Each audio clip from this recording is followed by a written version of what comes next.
सीताराम मित्रों, हमारे चैनल श्री सनातन में आप सबका बहुत स्वागत है। वीडियो को लाइक करें, शेयर करें, आपके जो भी विचार हैं वो कमेंट में रखें और अगर चैनल पर नए हैं तो कृपया चैनल को सब्सक्राइब करें। मुझे आपके सपोर्ट की, आपके साथ की बहुत बहुत बहुत ज़्यादा आवश्यकता है। जो शिवलिंग था ना, वो हर 2-3 साल में 1 इंच बढ़ जाता है। तो हर बार त्रेता युग में राम ऐसे ही बुद्धू बना के हनुमान को छोड़ जाते हैं। एक आदमी 2020 में पकड़ में आया है जो ये कह रहा है कि मैं देवभूमि भारत में सतयुग से हूं, ना मेरी उम्र बढ़ती है ना मैं मरता हूँ। वहाँ कृष्ण भगवान आते हैं और रात्रि आराम करते हैं। वो जो देखा आंख चली गई, वो बताने की कोशिश किया तो जबान चली। और हर घर में एक सांप रहता है। जैसे अभी रिसेंटली मैं 10-15 दिन पहले खजुराहो गया था। जब मैं वहां पहुंचा तो वहां पे एक महामंतेश्वर करके एक मंदिर है।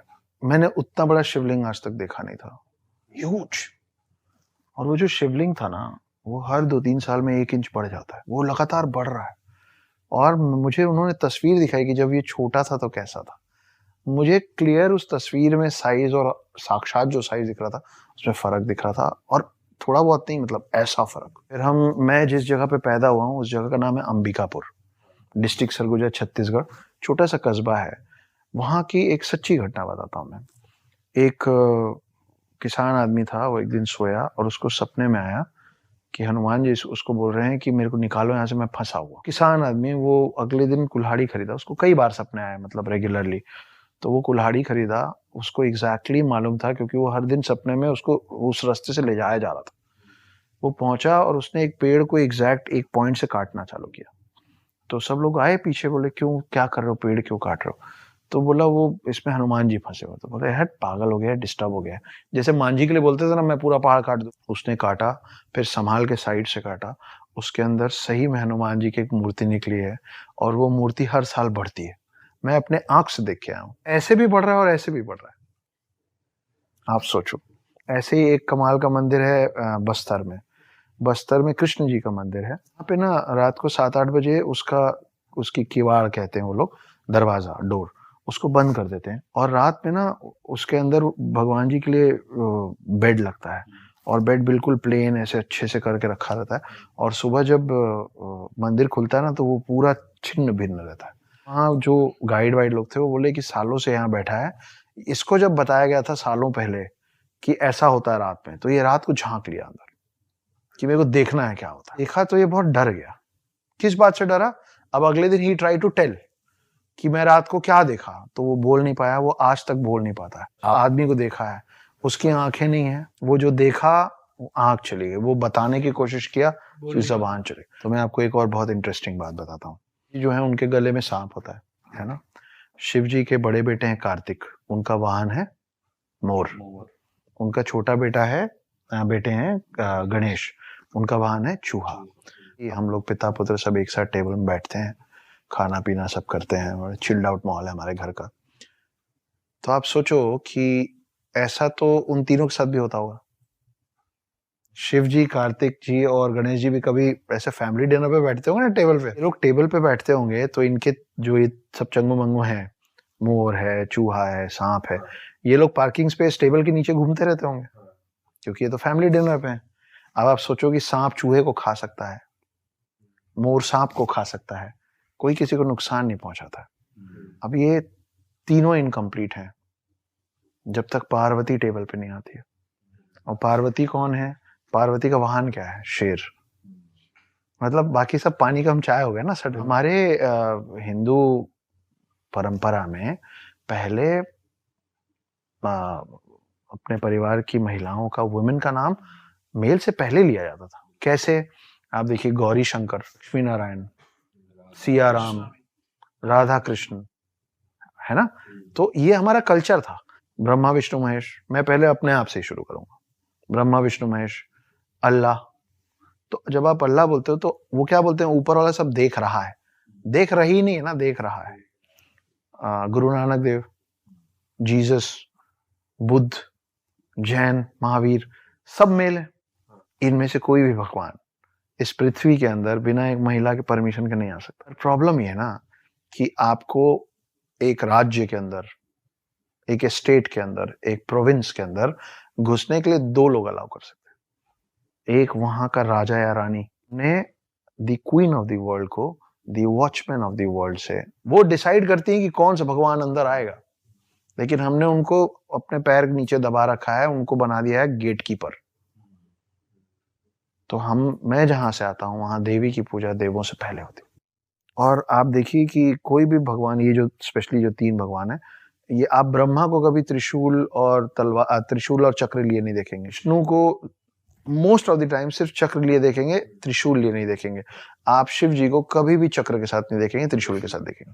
इसका ये भी कारण है कि ये तीनों जो मेल फॉर्म्स हैं, ये तीनों का जो मेन पावर है, एक बॉडी कंटेन नहीं कर सकता। लेकिन जब शक्ति दुर्गा का रूप लेके आई, तो उन्होंने शिव जी से त्रिशूल ले लिया, विष्णु जी से चक्र ले लिया, और ब्रह्मा जी से वो कमंडल लिया। कमंडल के अंदर माना जाता है cosmic energy of the world है, यूनिवर्स है ना। तो ये तीनों को कोई भी मेल बॉडी कंटेन नहीं कर पा रहा था, ये आई और इन्होंने सब कुछ कंटेन कर लिया महिषासुर को मारने के लिए।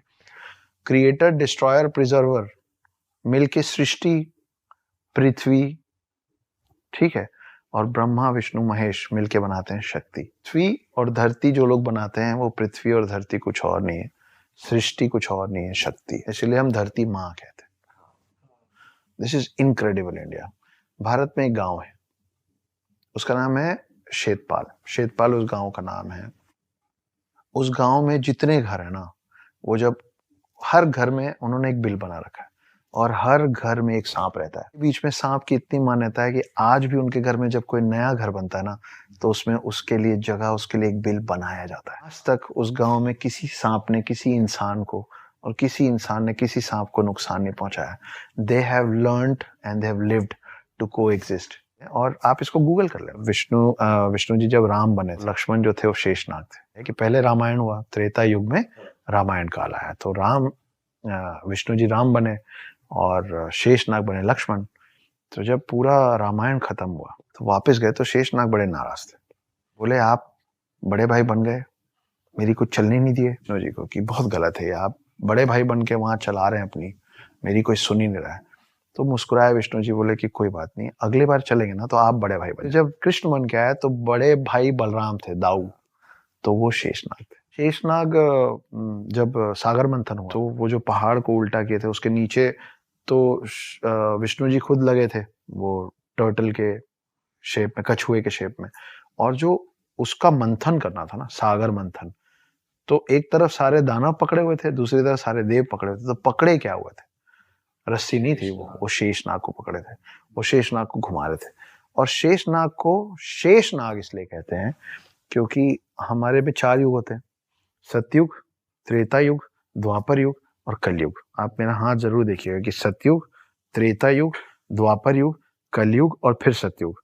ये शेप बन रहा है डमरू का, और जब आप इसको बार बार चलाते जाएंगे ना, तो ये शेप बन जाएगा इन्फिनिटी। तो हमारे पास कलयुग के बाद वापस सतयुग शुरू होता है, और जब कलयुग में सब खत्म हो जाता है ना, तो जो एक नाग बचता है ना, जो एक नाग शेष बचता है, शेष मतलब होता है रिमेनिंग, वो है शेषनाग। ये जो 4 काल है, देखिए वेस्टर्न कल्चर जो है ना, उसमें वो लोग मानते हैं कि टाइम लीनियर होता है। वेस्टर्न कल्चर में माना जाता है कि टाइम लीनियर होता है, हमारे में कहते हैं कि काल चक्र होता है।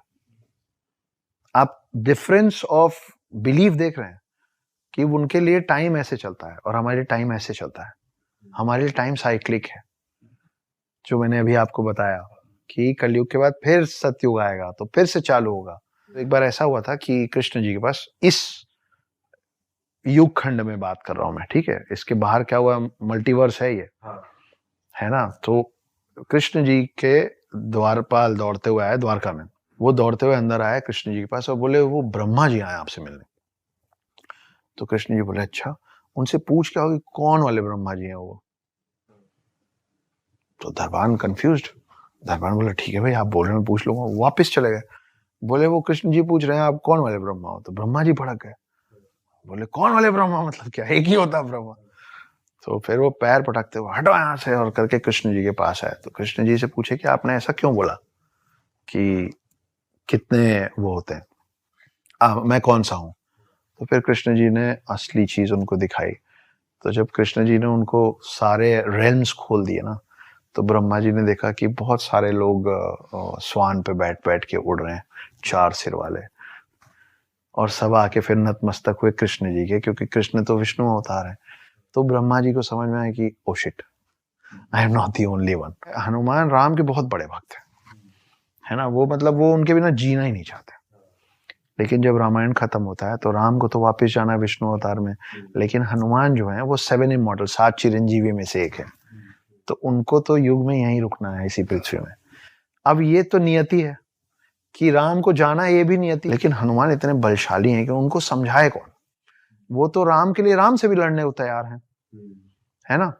तो राम क्या करते हैं कि, तो ऐसा इस बार भी हुआ कि त्रेता युग में राम को वापस लौटना था। हनुमान बोले हो ही नहीं सकता प्रभु, या आप यहाँ रहेंगे या मैं आपके साथ चलूंगा, मैं आपकी सेवा करूंगा।